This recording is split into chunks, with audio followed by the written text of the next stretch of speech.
back, everybody. Ready to dive deep into another fascinating corner of history. Always. What have we got lined up today? Today, we're going deep on Hassan-i Sabbah and the legendary Order of Assassins. Ah, the assassins.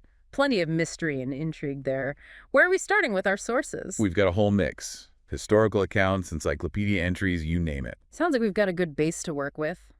What's the mission for this deep dive? Separate fact from fiction. Exactly. We're going to peel back those layers of myth and legend, uncover the truth about Hassan-i Sabbah and the organization he built. You know, it's fascinating how the assassins have captivated imaginations for centuries.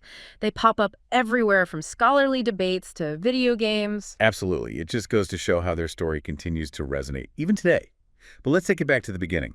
What can you tell us about Hassan-i Sabbah, the man, the individual before the legend? All right, so picture Persia around the year 1050. Okay, setting the scene. Hassan-i Sabbah was born into a world of scholarship and theological debate.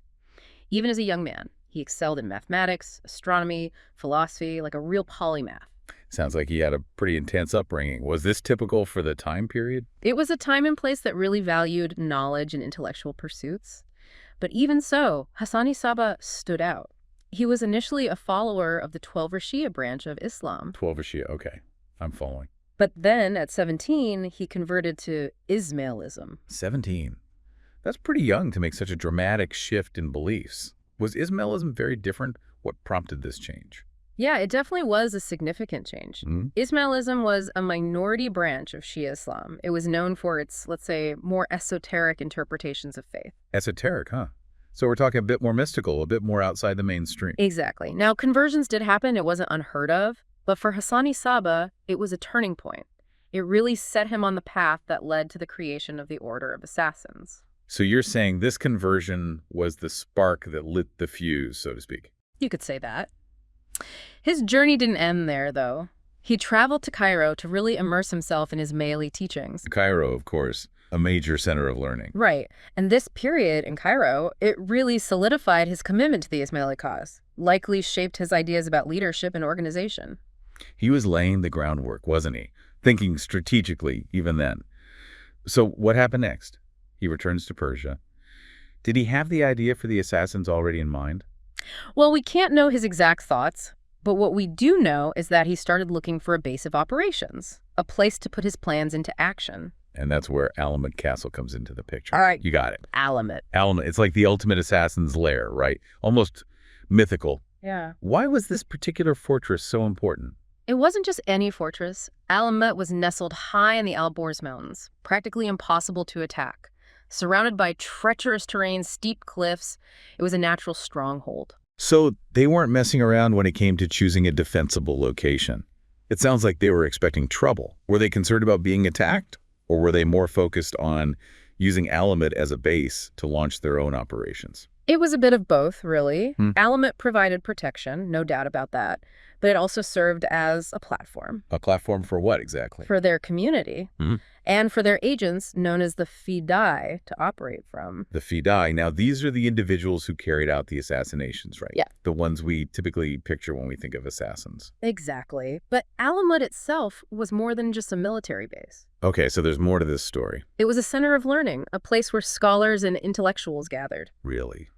I never would have guessed. They had a vast library, attracting thinkers and researchers from all over. So they were blending military strategy with intellectual pursuits. That's an interesting combination. It is, and that intellectual aspect is often overshadowed by their, let's say, more action-oriented reputation.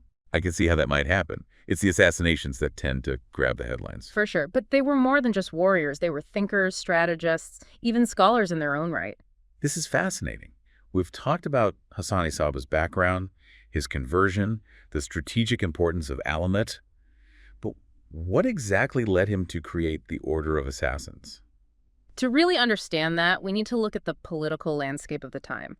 Persia, in the 11th century, it was a pretty chaotic place. Chaotic in what sense? A lot of competing powers, religious factions, shifting alliances, you name it. The Seljuk Empire was a major force at the time. The Seljuk Empire. Powerful Sunni Muslim dynasty. They controlled a large chunk of Persia, and they were the assassins' primary adversary. So the assassins were up against the Seljuk Empire. Talk about a David and Goliath situation. Mm. Did they see themselves as rebels, revolutionaries, or something else entirely? It's hard to put them in a neat little box, but they were definitely operating outside the established power structures. Yeah. Their actions were a direct challenge to the authority of the Seljuks and other ruling elites. Sounds dangerous. Yeah. What were their tactics? How did they go about undermining the Seljuks? Well, that's where their infamous reputation comes in.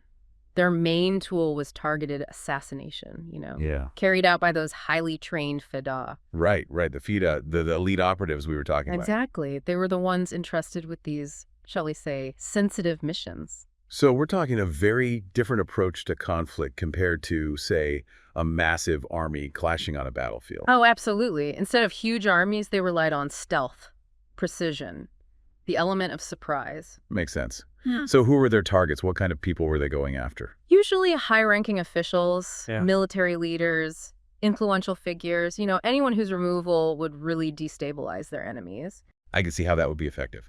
Taking out key players, creating a power vacuum. But wasn't there a lot of risk involved for the Fidai? Oh, absolutely. It was incredibly dangerous, but they were incredibly devoted to the cause. And did they always use daggers? Like, how did they carry out these assassinations? What can you tell us about their methods? Daggers were common, sometimes coated with poison for a quick, silent kill. But they were known to adapt, use a variety of tactics depending on the situation. The key was to instill fear, make their enemies feel vulnerable, even in their own palaces. It's like psychological warfare almost.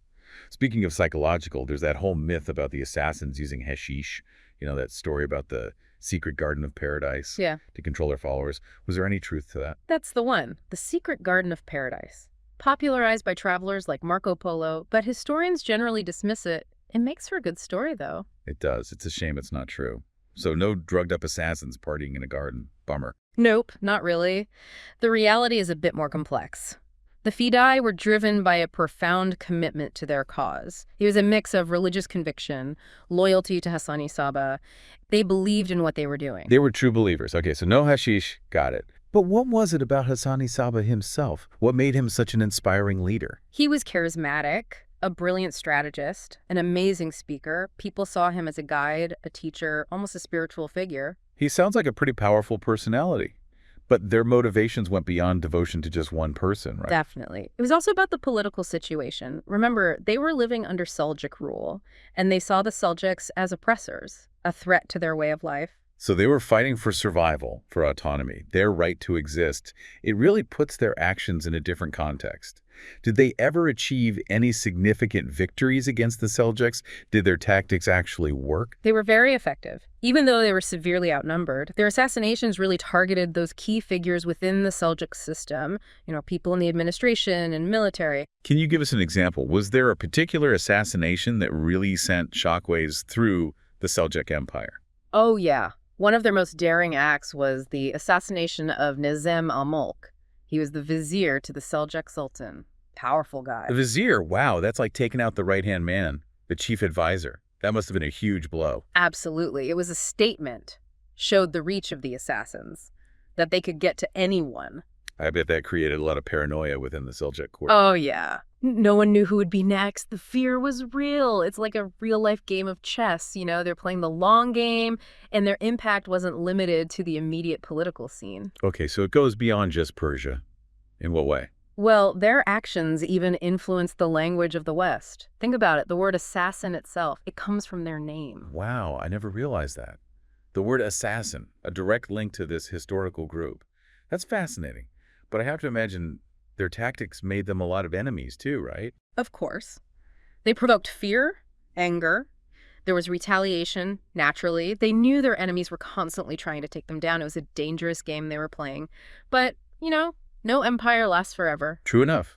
What happened to the assassins in the end? What ultimately led to their downfall? Well, they encountered a force even they couldn't overcome, the Mongol Empire. The Mongols. Yeah, they weren't exactly known for their diplomacy. Not really. The Mongols, under Hulagu Khan, they swept through Persia in the mid-13th century, just left a trail of destruction, and in 1256, Alamut fell. Alamut, the unbreachable fortress. Yep, even Alamut. It was a decisive moment for the assassins, marked the end of their centralized power. Wow, what happened to the people, the members of the order? Did they scatter?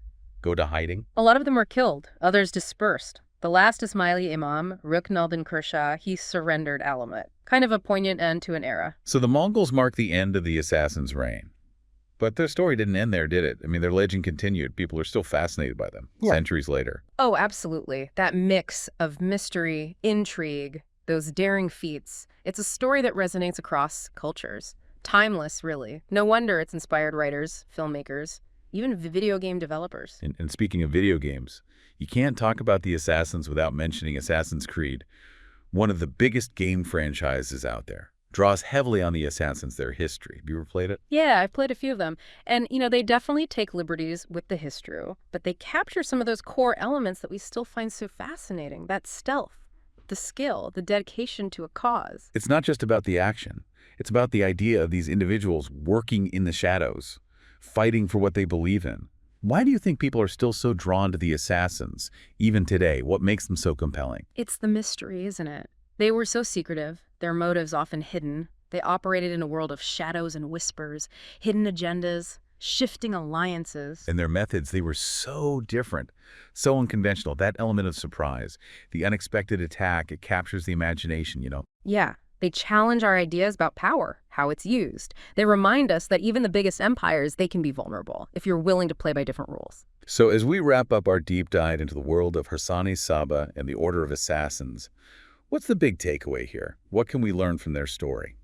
I think it's a reminder that history is rarely black and white. The assassins, they were complex, driven by faith, ambition, the need for freedom. They were feared, admired, ruthless but dedicated. They were a product of their time, weren't they? Operating in a world of constant conflict and uncertainty. But their story still has something to teach us even now. It makes us think about power, belief, that enduring fascination with the unknown. Exactly. It encourages us to look deeper. Go beyond the simple stories. Grapple with the nuances, the complexities. Who were the assassins, really? Heroes?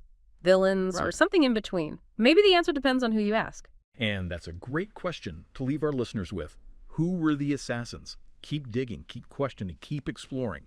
That's what history is all about. Thanks for joining us on this deep dive, everyone. Until next time.